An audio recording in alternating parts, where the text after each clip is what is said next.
Hi, it's Dorothy Guinan with Scrapbooking Quebec. This week I'm joining the Punched Out Thursday to Die For collaboration. We share ideas every Thursday on what to do with your punches and your dies. Here's what I'm going to be creating in this video, a 3-photo layout using punches, stamps, and dies to embellish my page. And I've been on vacation from this series since late June, and I'm coming back for just one more video before retiring from this series. I love this series. I've been participating since December 2019, and there's actually a playlist with all 68 videos I created for this series on my channel. And you know I love using my tools, but this fall I only have time for one video a month for Punched Out Thursday, and this is a weekly series. So for that reason, I'm stepping back.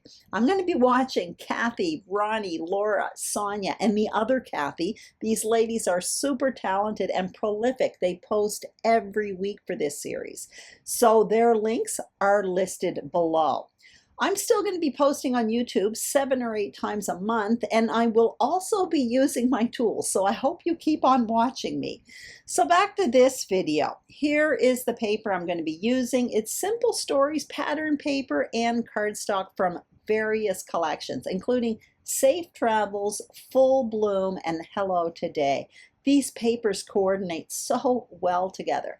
And just a side note, it is easier to mix and match collections when they come from the same manufacturer, because often they use the same die colors from one collection to the next. So you can see here the tools I'll be using. I have punches, stamps, and dies, mostly from Stampin' Up, but not all of them.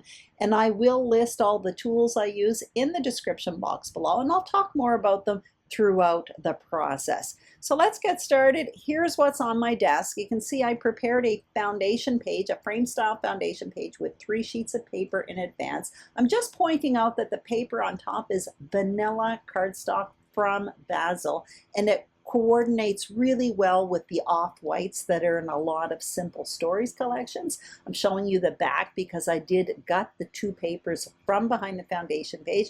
There is a tutorial on my channel where I explain how to do that, so that will be listed below. You can see I matted 3 photos, and I'm showing you the other papers I have, including this one here, which is actually a 12 by 12 paper that I trimmed down to 8.5 by 11, and then I ran it through my printer and I put my journaling on it, and I'll talk about that a bit later on. I have a bunch of scraps handy as well, so I'll be digging into my tools and punches and dies for that.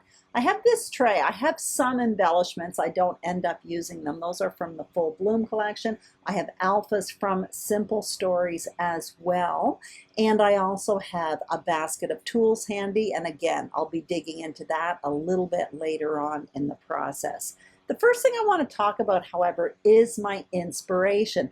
When I went out to do this video, I thought I would dig into a basket I have nearby my desk where I keep tools that I've never used before. And this bundle from Stampin' Up, it's called Hello Ladybug. I've had it for about a year and I haven't touched it. That punch was still in its cellophane wrapping.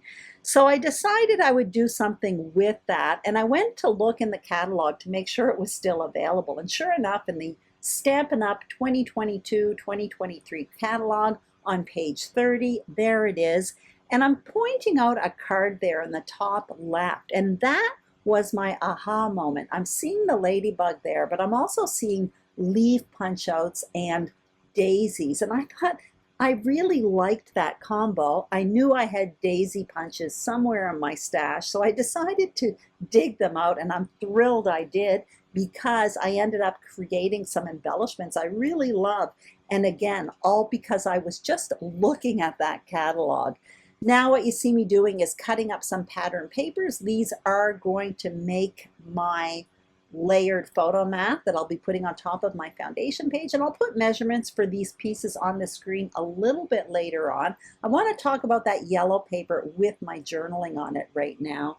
Basically, what I did was I knew my journaling was going to go towards the bottom of the page, and I decided to print it on this yellow paper. Like I mentioned, I cut it down to 8.5 by 11, ran it through my printer, and I'm going to be using this as a layering piece on my layout. So you saw me trim down the sides of it. I also ripped the bottom. I used a tearing tool from Creative Memories. At this point, I'm not going to trim the top. I do that a little bit later on, but I want to play around a bit more with placement first.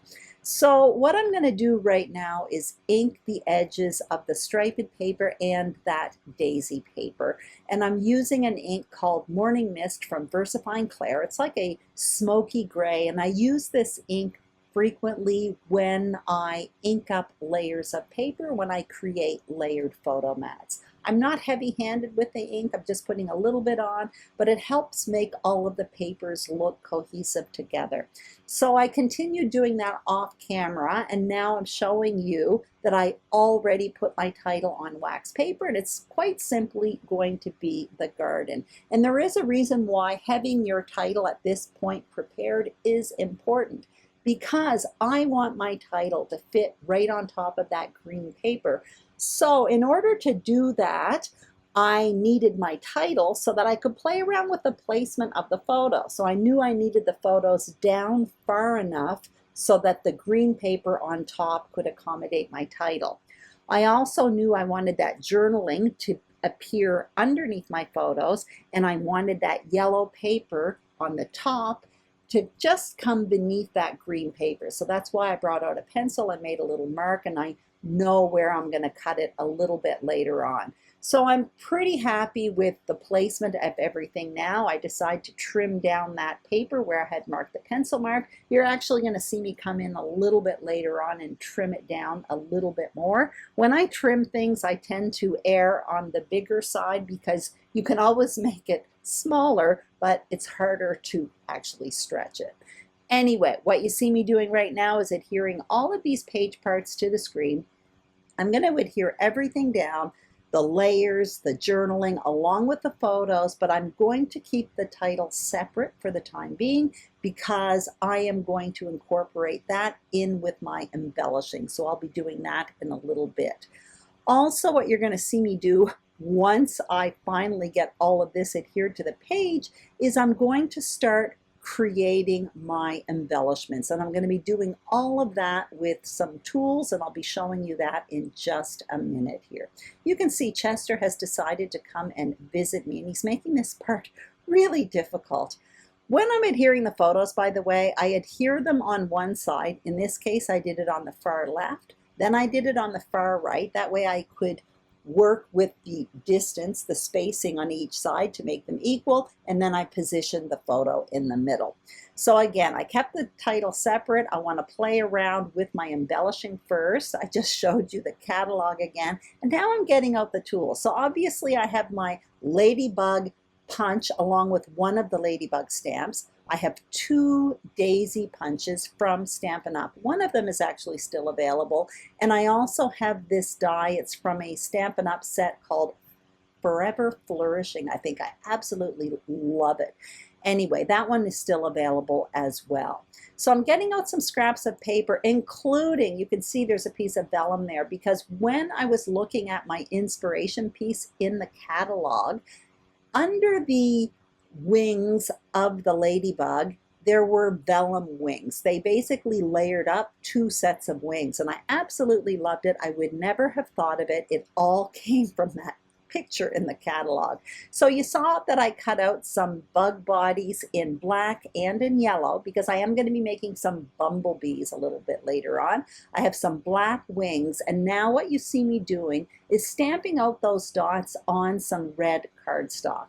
So what I'm going to do is take that punch and just cut out those wings as well. So there I have my Ladybug wings. And what I also did a moment ago was I cut out a bunch of vellum wings with a scrap of vellum. So you can see off camera I adhered some of my bugs together, and now what you see me doing is creating a ladybug. So all I did was adhere 2 sets of wings together, the red ones and the vellum, and then adhered it on top of a black body. Now I'm making a bumblebee. So the body's going to be yellow, and I took one of the black bodies and basically cut up stripes. So I got rid of every second stripe.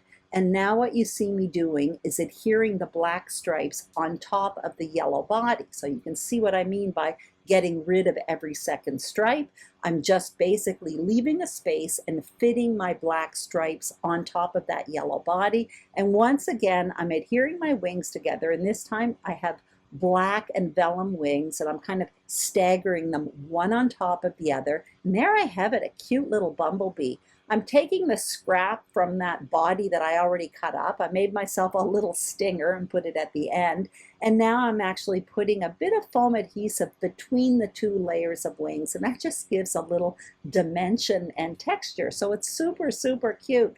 Now I'm getting out these daisy punches, and I'm going to cut them out in that very same cardstock. It's that vanilla cardstock from Bazzill. So it basically matches my foundation page. So I cut out large ones along with the smaller ones, and now I'm punching out a few circles. So those are 1/2 inch circles and 3/4 inch circles. You can see off camera I did make some of those daisies, and what I'm doing is basically layering 2 daisies together, staggering them so that the petals don't overlap each other, and that makes kind of a nice full flower. You could do that with 3 or 4 levels as well, but I only did it with 2 daisies. So now I have a pile of daisies, I have a pile of bugs there, and now what I'm going to do is cut out some of these leaf bunches with that Forever Flourishing die, which I absolutely love. I think I love this die set, or this particular die in the die set, I should say, because there are so many leaves. By cutting out one of them, it's like I have a leaf cluster already made. So off camera, I made a bunch more of those leaves. And I'm also showing you off camera, I cut out some tabs along with some mini tags, and I'll show you those dies in a moment. One of them, the tabs came from a set from Elizabeth Craft Designs, and the tags came from an old Tim Holtz die set as well. This story is about the progression of our garden in May, June, and July. So I want to stamp out the date on each one of those. That's why I thought tabs would be handy, or tags. And I showed you a little stamp set there. That was from P13. It's called calendar stamps or something like that. Anyway, I've been using them a lot lately. I absolutely love them, and you'll see me dig into that later on in the video. Right now, I'm creating 2 embellishment clusters, one kind of in the bottom right middle around that journaling box, and another one will be just to the left of that title at the top of the page. And when I create these clusters, I start with the biggest pieces, and for me, those are the leaf bunches. Then I came in with the daisies, then the little bugs. I'm doing the same thing at the top, but the embellishment cluster at the top will be smaller than the one at the bottom. When I create embellishment clusters, whether I do 2 or 3 on a page, I like them to have different visual weights on the page. So in this case, my cluster at the bottom right is bigger than the one on the top left. Now I'm adhering my pieces down. So you see I'm using an adhesive, the one there, the yellow one over there on the left. That's called Sticky Specks by Ecstasy Crafts, and it's really good for adhering these detailed pieces like these leaf bunches. So basically you place the detailed piece on top of that yellow sticky paper and it picks up the adhesive. So I adhered my leaves there, then I came in with the daisies, then the bugs. And for the ladybug, I popped it up on foam adhesive. Now I'm doing the same thing in the top left, and I also pop up that ladybug on foam adhesive as well. So I'm coming in with the title. I start at the end because I know I want the title to end right at the end of that green paper there, and then I work my way towards the left. I don't make you watch all of it, but there you have it. My title's down, my 2 embellishment clusters are there, and now I just want to come in with the finishing touches. And I purposefully waited until the very end to add these tabs. I'm just deciding where to place them right now. I do decide to go with the tabs and not the tags. And I'm going to get out this stamp set here. I love this stamp set by P13. It has the dates as well as the dates, I should say. It has the numbers 1 to 31 or 0 to 31. It has the days of the week and the months of the year. So I'm just stamping out May, June, and July because, again, this is a story documenting the progression of our garden. And the reason why I waited until the end to add these tabs, it's a great idea to leave something to the very end to finish off a layout, kind of finishing touches. And in this case, what I'm doing is I'm looking for visual triangles. And you're going to see I place that red tab on the far right. And that's because if you look at that red tab, it creates a visual triangle with the two red ladybugs elsewhere on the page. Same thing for that yellow tab that's in the middle. I purposefully placed it there so that the yellow tab would form a visual triangle with the two other main areas of yellow on the page. That would be the journaling at the bottom and the yellow part of the block that's up on top by the title. And the green one there, well, that's just a third color and it kind of blends in with the embellishment cluster, but that is it. Anyway, I hope you enjoyed this video. I want to give you another look at my inspiration piece because I would never have thought to dig out my daisy punches had I not looked at that catalog. I really like my embellishment clusters. I'm so happy I did this. And this idea all came from a card that I saw in a catalog. So there really is inspiration everywhere. Anyway, I hope you enjoyed this video. If you did, I'd greatly appreciate a thumbs up. If you haven't subscribed to my channel, I would be thrilled if you did. And if you are a subscriber, thank you very, very much. Don't forget to check out the other ladies. Their links are listed below. I will have 1 or 2 more process videos in August. Then I will be back on September 1st with my regular schedule. So stay tuned for that. Have a great day, and I'll see you soon on YouTube. Bye-bye.